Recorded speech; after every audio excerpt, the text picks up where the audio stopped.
নমস্কার বন্ধুরা, job tutorial academy চ্যানেলে সবাইকে স্বাগত জানিয়ে তোমাদের প্রত্যেককে আমি এই মুহূর্তে দিতে চলেছি আরও আরেকটি নতুন সরকারি চাকরির আপডেট।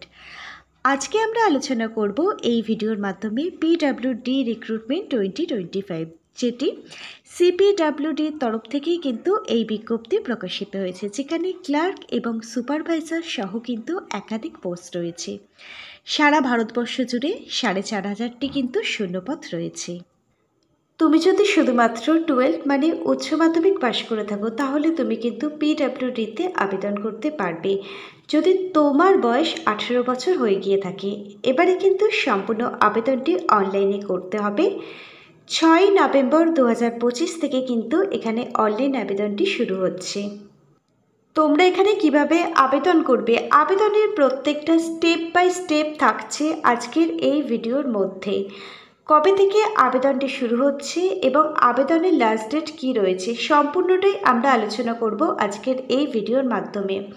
সম্পূর্ণ ডিটেলস জানবার জন্য প্রত্যেকে কিন্তু আজকে সম্পূর্ণ ভিডিওটা খুব মনোযোগ সহকারে দেখবে।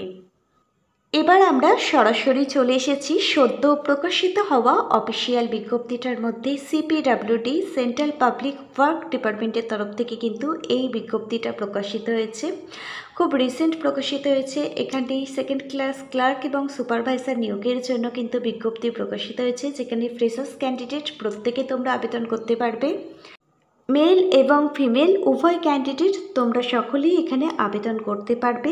আর এবারে কিন্তু আবেদনটি সম্পূর্ণটাই অনলাইনে করতে হবে। নতুন বছর 2026 সালের মধ্যে এখানে নিয়োগ প্রক্রিয়া কিন্তু কমপ্লিট হয়ে যাবে। আর সারা ভারতবর্ষ জুড়েই কিন্তু এর আবেদনটি চলবে। সারা ভারতবর্ষ জুড়ে মোট শূন্যপদ হচ্ছে 4,500টি। এছাড়া তোমরা পশ্চিমবঙ্গের যে কোনো জেলা থেকেই কিন্তু এখানে আবেদন করতে পারবে। তোমাদের বলে রাখি, এটা কিন্তু সম্পূর্ণটাই একটি সেন্ট্রাল গভর্নমেন্টের চাকরি, মানে কেন্দ্রীয় সরকারি চাকরি। আর এখানে কিন্তু পার্মানেন্ট পোস্টের জন্যই কিন্তু নিয়োগ করানো হবে। এখানে আবেদনের জন্য একজন আবেদনকারীর ন্যূনতম বয়স থাকতে হবে 18 বছর। 18 বছর বয়স থেকে শুরু করে 30 বছর বয়স পর্যন্ত সকল জেনারেল ক্যাটাগরির ক্যান্ডিডেট তোমরা প্রত্যেকেই এখানে আবেদন করতে পারবে। আবার এসসি এসটি ক্যাটাগরির ক্যান্ডিডেট গভর্নমেন্ট রুলস অনুযায়ী পেয়ে যাবে 5 বছর অতিরিক্ত বয়সের ছাড়, মানে তোমরা 35 বছর বয়স পর্যন্ত আবেদন করতে পারবে। আর ওবিসি ক্যাটাগরির ক্যান্ডিডেট তোমরা গভর্নমেন্ট রুলস অনুযায়ী পেয়ে যাবে 3 বছর অতিরিক্ত বয়সের ছাড়, তোমরা এখানে 33 বছর বয়স পর্যন্ত আবেদনটি করতে পারবে। এবার আসা যাক শিক্ষাগত যোগ্যতার প্রসঙ্গে। এখানে 3 ধরনের পোস্টে নিয়োগ করানো হচ্ছে। আর এখানে যেমন একজন এক্সপিরিয়েন্স ক্যান্ডিডেট যার অভিজ্ঞতা আছে, সেই ক্যান্ডিডেট যেমন এখানে আবেদন করতে পারবে, তেমনি যাদের অভিজ্ঞতা নেই, সম্পূর্ণভাবে যারা ফ্রেশার্স, তারাও কিন্তু এখানে আবেদন করতে পারবে।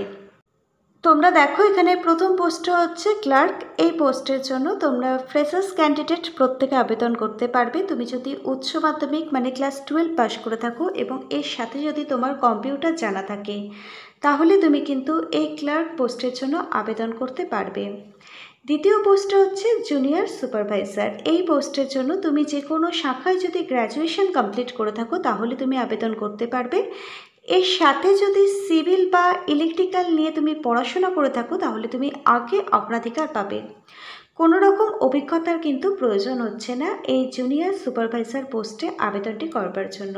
এবার দেখো সিনিয়র সুপারভাইজার এই পোস্টে আবেদনটি করবার জন্য কিন্তু অভিজ্ঞতার প্রয়োজন হবে। তুমি যদি গ্র্যাজুয়েশন কমপ্লিট করে থাকো, যে কোনো শাখায় গ্র্যাজুয়েশন কমপ্লিট করে থাকো এবং এই ফিল্ডের ওপরে যদি তোমার 2 বছরের অভিজ্ঞতা থেকে থাকে, তাহলে তুমি কিন্তু এই সিনিয়র সুপারভাইজার এই পোস্টটির জন্য আবেদনটি করতে পারবে। ক্লার্ক পোস্টটির জন্য লেভেল 4 অনুযায়ী প্রত্যেক মাসে 25,500 টাকা থেকে শুরু করে 32,000 টাকা পর্যন্ত কিন্তু বেতন দেওয়া হবে। জুনিয়র সুপারভাইজার এই পোস্টের জন্য লেভেল 6 অনুযায়ী কিন্তু স্যালারি থাকবে প্রত্যেক মাসে 35,400 টাকা থেকে শুরু করে 48,000 টাকা পর্যন্ত কিন্তু এখানে স্যালারি দেওয়া হবে।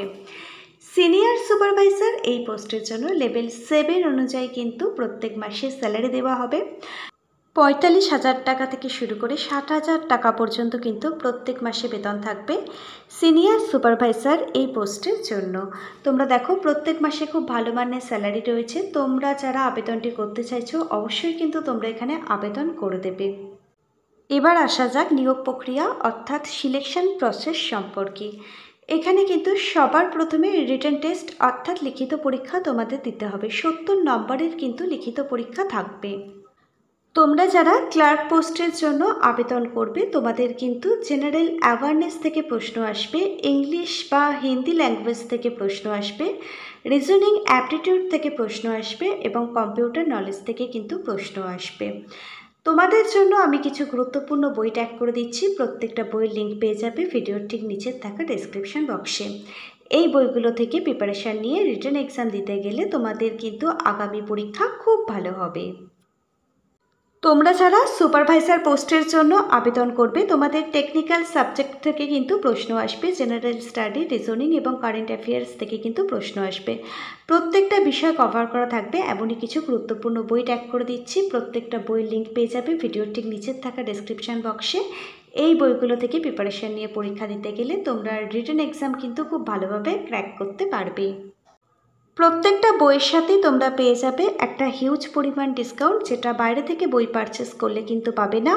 আর শুধুমাত্র কিন্তু পিডব্লিউডি এই চাকরির পরীক্ষার জন্য নয়, এই বইগুলো কিন্তু অন্যান্য গভর্নমেন্ট জব যে পরীক্ষাগুলো তোমরা দিতে যাবে সেই পরীক্ষাগুলো দিতেও কিন্তু তোমাদের অনেকটাই সাহায্য করবে। লিখিত পরীক্ষা হয়ে যাওয়ার পর তুমি যদি বিপিএল ফ্যামিলির অন্তর্গত হয়ে থাকো বা হ্যান্ডিক্যাপ হয়ে থাকো, তোমার যদি গভর্নমেন্ট প্রেসক্রাইব সার্টিফিকেট থেকে থাকে তাহলে তুমি 5 মার্কস পাবে। তুমি যদি ইডাব্লিউএস ক্যাটাগরির ক্যান্ডিডেট হয়ে থাকো বা এসসি এসটি ওবিসি ফ্যামিলির তোমার যদি কাস্ট সার্টিফিকেট থেকে থাকে, সেটা যদি গভর্নমেন্ট প্রেসক্রাইব হয়ে থাকে তুমি 5 মার্কস পাবে। তোমার অ্যাকাডেমিক কোয়ালিফিকেশনের ওপর ভিত্তি করে তোমাকে দেওয়া হবে 20 নম্বর মানে 20 মার্কস। রিটেন এক্সামে থাকছে 70 নম্বর, ওভারঅল এখানে 100 মার্কস কিন্তু থাকছে। এই 100 নম্বরের ওপর ভিত্তি করেই যাদের নাম্বার সর্বোচ্চ থাকবে তাদের নাম কিন্তু মেরিট লিস্টে আসবে এবং তারাই কিন্তু এখানে চাকরি পেয়ে যাবে। তার আগে ইন্টারভিউ হবে এবং ডকুমেন্ট ভেরিফিকেশান হবে। 6 নভেম্বর 2025 থেকে এখানে অনলাইন আবেদনটি শুরু হচ্ছে আর 8ই ডিসেম্বর পর্যন্তই কিন্তু এখানে লাস্ট আবেদন প্রক্রিয়া চলবে। অফিসিয়াল ওয়েবসাইটটা তোমরা প্রত্যেকে অনস্ক্রিনে দেখতে পাচ্ছ। অফিসিয়াল ওয়েবসাইটটা হচ্ছে www.cpwd.gov.in। এই অফিসিয়াল ওয়েবসাইট ভিজিট করেই কিন্তু তোমাদের অনলাইনের মাধ্যমে আবেদন প্রক্রিয়াটি কমপ্লিট করতে হবে। এখানে নিয়োগ সংক্রান্ত সমস্ত শিডিউলই কিন্তু অফিসিয়াল বিজ্ঞপ্তির মধ্যে প্রকাশিত হয়ে গেছে। এখানে আবেদনটি শেষ হওয়ার পর কিন্তু নতুন বছর জানুয়ারি মাসে কিন্তু অ্যাডমিট কার্ড প্রকাশিত হবে রিটেন এক্সামের জন্য। তোমাদের কিন্তু ফেব্রুয়ারি মাসে রিটেন এক্সাম হবে। 2026 সালে ফেব্রুয়ারি মাসে রিটেন এক্সাম হচ্ছে। হাতে কিন্তু খুব একটা বেশি দিন সময় নেই যারা আবেদনটি করবে। এখন থেকে পরীক্ষার জন্য কিন্তু প্রিপারেশান আরম্ভ করে দাও এবং মার্চ এপ্রিল মাস নাগাদই কিন্তু তোমাদের রেজাল্ট প্রকাশিত করে দেওয়া হবে অফিসিয়াল ওয়েবসাইটে। আজকে তাহলে এই পর্যন্তই। Hare Krishna, Radhe Radhe, thank you universe, ধন্যবাদ সবাইকে।